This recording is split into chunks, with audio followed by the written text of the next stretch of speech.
Block Congress ಉಪಾಧ್ಯಕ್ಷ ಉದ್ಯಮಿ ಪ್ರಕಾಶ್ ಕುಂಪಲ್ ಅವರ ನೇತೃತ್ವದಲ್ಲಿ ಉಳ್ಳಾಲ ದರ್ಗಾ ಉರುಸಿಗೆ ಹೊರೆಕಾಣಿಕೆ ಸಮರ್ಪಣೆ ನಡೆಯಿತು.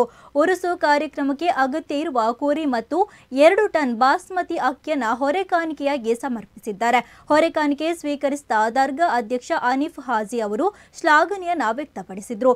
ಈ ಸಂದರ್ಭದಲ್ಲಿ ಬ್ಲಾಕ್ ಕಾಂಗ್ರೆಸ್ ಅಧ್ಯಕ್ಷ ರಮೇಶ್ ಶೆಟ್ಟಿ ಬೋಳಿಯಾರ್, ಮಾನ್ಸೂರ್ ಮಂಚಿಲಾ, ದಿನೇಶ್ ರೈ, ಮೂಡ ಅಧ್ಯಕ್ಷ ಸದಾಶಿವ ಉಳ್ಳಾಲ್, ಕಾಂಗ್ರೆಸ್ ಮುಖಂಡರಾದ ಹಲವರು ಭಾಗಿಯಾಗಿದ್ದರು.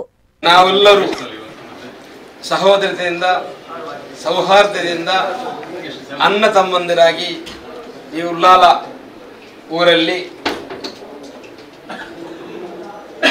ನಮಗಿಂತ ನಮ್ಮ ಹಿಂದೆ ನಮ್ಮ ಹಿರಿಯರು, ನಮ್ಮ ತಂದೆ, ನಮ್ಮ ತಾತಂದಿರು ಎಲ್ಲರೂ ನಾವು ಅಣ್ಣ ತಮ್ಮಂದಿರಾಗಿ ಅವರು ನೆಲೆಸಿದ್ದರು.